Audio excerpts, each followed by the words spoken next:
Welcome back to Zapier 101. Today we have the final video in our formatter series, and we're going to round this out with one last formatter action: dates and times. Lots of workflows revolve around a specific time or day: closing dates for deals, due dates for next steps, and even just the time of your next meeting. The formatter's date time action makes sure your dates always appear just the way you want them. With this action, you can adjust your date or time settings by either adding or subtracting time, or by modifying your date to change either its format or even the time zone it appears in. Let's take a look at a Zap that sets a due date for a new Trello card 3 days from the day the card is added. In this Zap, we trigger when the card is added to your Trello board. When cards are added by someone else or even through another Zap, you want to make sure a due date is added to your card so you don't miss this task.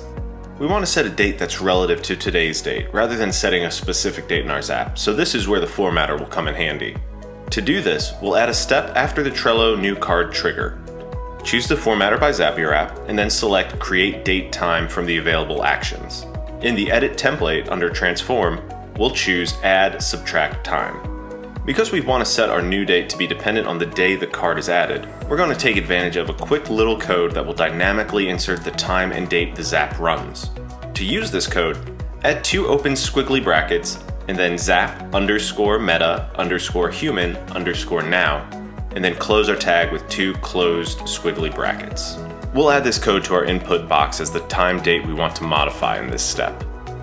Under expression, we can insert the amount of time we want to add or subtract. For this Zap, we're going to set our due date 3 days in the future. This field can read times like seconds, minutes, hours, days, weeks, months, and even years. So we'll add +3 days. Note the spacing here. There's no space between the plus sign and the number 3. Finally, we'll set a format for how the new date will look once the formatter has worked its magic. Here we've selected to display this date with the month, day, year, and time. If we run a test on this step, we'll see that we're sending the time right now and adding 3 days. We're close, but we're not quite done yet. The formatter gives us a new date, but it doesn't automatically change any field coming from our trigger step or any other fields in the rest of the Zap. To use our new formatted date, we'll want to use the result of our formatter step in the next step. To do this, let's add a new step to update that same card that triggered our Zap. Here, we use a custom value to map the ID of the card in our trigger step as the card ID for the card we want to update. Then, in our due date field, we'll map our new formatted date to make sure we're getting our due date in 3 days. If we test this step and look at our card in Trello, we'll see the card now has a due date 3 days from now.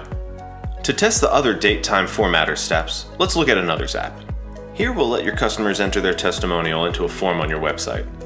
And then we'll have the Zap post that testimonial back onto your testimonials page. This Zap triggers on a new entry in Gravity Forms. In the data that we receive in this trigger step, we receive the day and time that the entry was submitted. We want to show the date on our testimonial when it's on the site, but it's not in the format we want to display, and we don't need to show the time.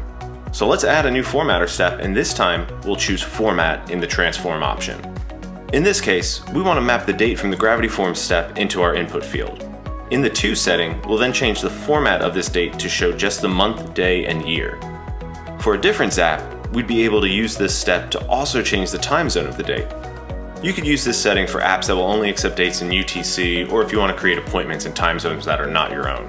Just like in our other Zap, we'll want to use the output of this formatter step in our next step to make sure we display the formatted date, rather than the date coming from our Gravity Forms trigger step. In our WordPress step, let's add the information from the form so we can display the testimonial on our page. In this case, I've created a new section on my site specifically for my testimonials, so we can choose that as our post type option. The title of each testimonial will be our new formatted date, and in our content we'll display the message from our customer and their name. Finally, we'll set this post status to pending review so you have a chance to review it before it goes live on your site. You can set this to published if you don't want to do the review. And voila, you now have a Zap-generated testimonials page, saving you from having to build this yourself every time you receive a new testimonial. So get to work testing date time on your own Zaps, get familiar with it, start using it everywhere you can. We'll see you next time.